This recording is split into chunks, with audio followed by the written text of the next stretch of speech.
Welcome to Friday night's video on our Master Series. This is the 36th video in our Master Series and the 6th video in our first phase processing.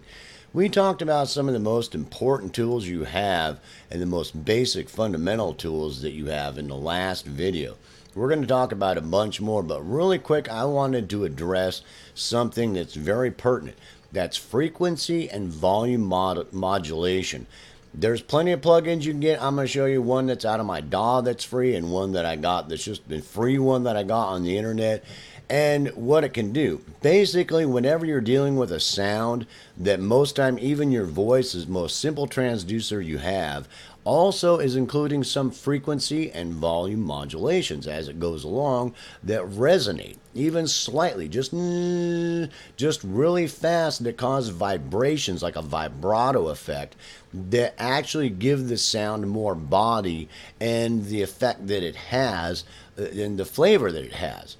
Some have more than others. Vocalists, some might have more than others. An instrument's going to have more than another. Even a string, it vibrates. So when it's vibrating, your hand might be moving back and forth, or a bass, or any kind of instrument, that there may be even just slight volume and frequency modulations happening there that are adding to the texture of sound, and sometimes more as things go along in their natural sound, that the voice will be going along and there's very light frequency and volume modulations, but at some point there gets to be more. Do you understand?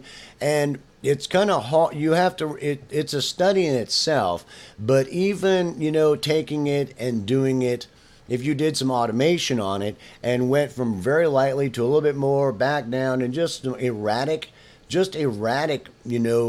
automated, fluctuations of it can make things sound more alive. And because, well, I'll show you. I'll give you an example.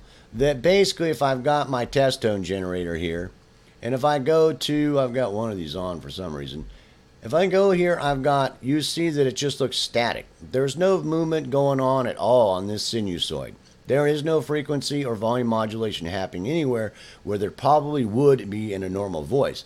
And some voices are lacking something in that there could be a little bit more to add more life to their sound that make them sound better. So basically a really simple example, so I don't get really in depth. You basically have to understand the simple concept, and I try to make it really basic so I don't get into a bunch of acoustics and science, so to try to explain it. That very simply, I've got this plugin called Extreme in my DAW. And this is basically just volume or panning modulations. So this is set really fast to like 1/32, and the depth is almost minimal. But watch this sinusoid. When I turn this on, look at the surrounding frequencies come alive. Now you kind of see that what that is going to happen is that's going to add life to it. Now, I know that might sound a little funny, but it adds movement because most natural sounds aren't static like a sinusoid. They have movement.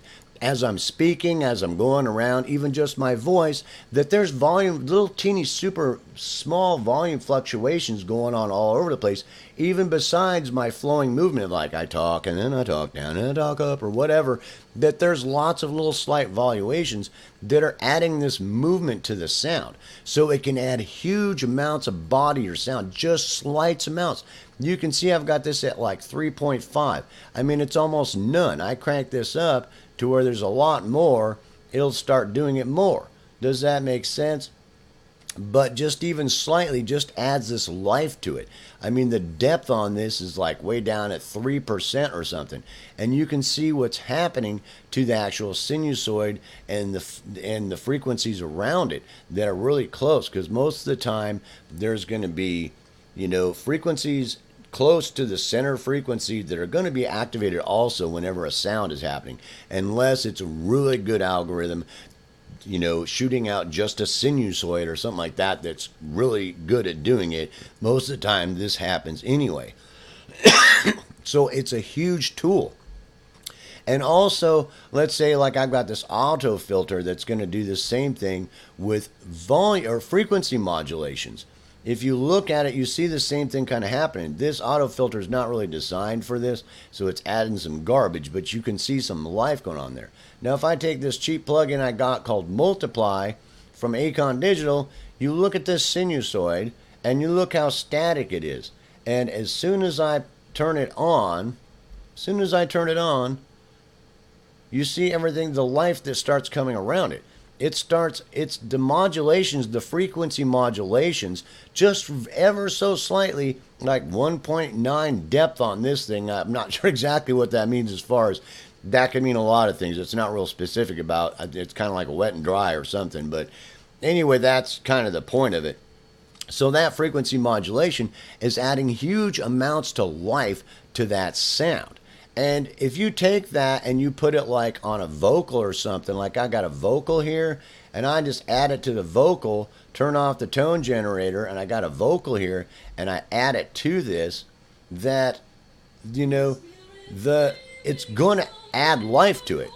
You have to experiment with it to try to hear it. It's really good to do it with some real basic sounds, like, singing some things, and my dog had fleas, and I know. Sing something very simple and record yourself, or a guitar, a bass, and you got to listen really carefully because it just adds body and sound. And you can also do this with automation. If I go in here and try to automate this, like my extreme here, and I turn on the automation of this, that you can see that this is the depth on this extreme, and I run it over this vocal, it starts fluctuating all over the place. Now, I didn't make the fluctuations extreme, like way up to where it's like, like that, but just slight modulations. You can see that I'm not going up or down from the center of it very much. And it can add huge amounts of body. That takes an experimentation. If you go too deep or add it too wet and you bring this up way too high, that it can really start to sound funny. And the changes have to be fast, because you speak fast, you sing fast, those things happen really super rapidly. It's not over a very long period of time. So the more rapid they are, the more smooth it comes out. It's like noise that you added in there, but the changes happen so fast it actually has a smoothing effect on something that's harsh. That's why they use it for dither. So it's a huge thing, and the same thing with something like this. If I use this right here, and I go into here, and I'm going to this cutoff on this one here, I turn off this extreme, and I pull on this frequency modulation,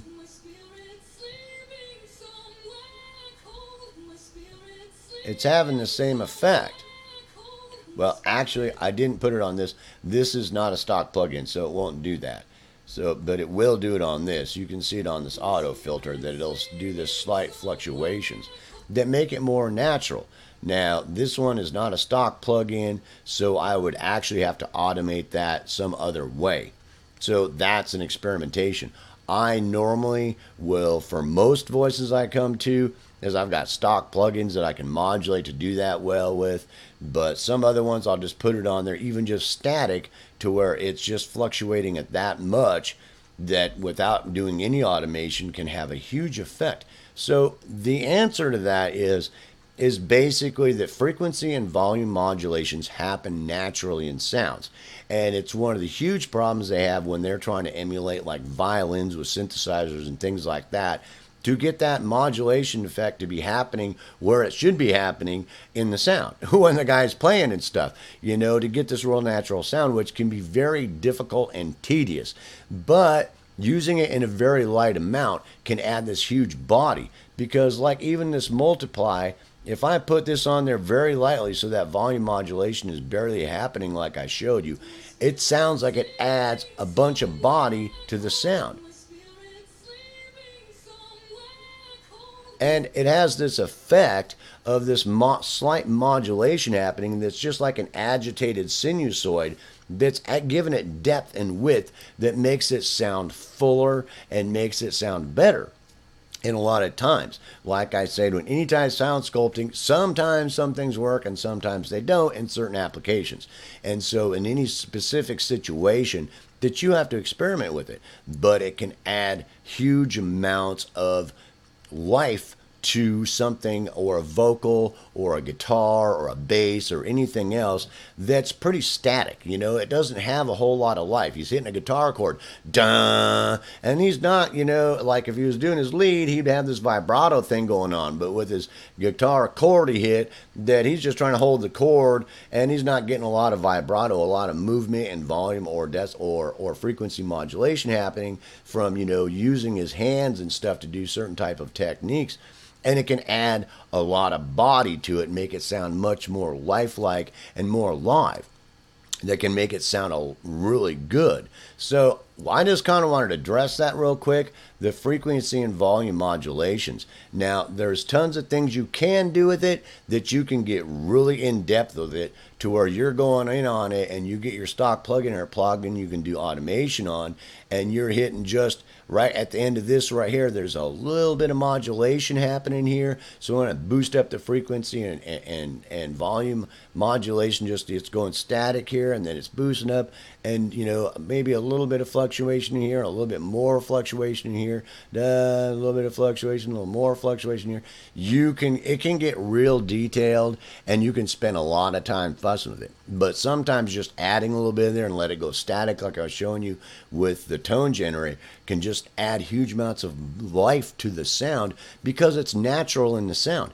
And some vocalists or some instruments or some other things may lack that a little bit, or they don't have enough. And you can test and fuss around with it and see if it's going to add some more body to it to make it just sound smoother and better.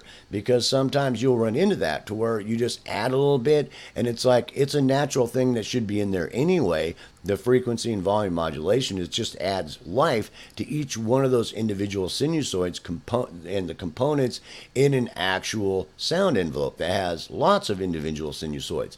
And it can just make it sound fuller and more alive. So it's something you have to experiment with, but it's the next biggest tool you have just to add body and life, to make it sound more natural, smoother, fuller, deeper, and things like that. And you just have to experiment with it. It's really hard to show you, have you listen to it. That's why I normally tell you I want you to experiment with it, because you will crank it up to hear it really a lot, and then you'll crank it down, way down, and you'll A-B back and forth with it to really hear the differences that it's causing. And it's a huge sound sculpting tool that can really make something shine. So peace, hope, love. I hope you enjoyed the video on frequency and volume modulations as the next biggest tool you have to add some life in your sound sculpting adventure. And I'll see you in the next video.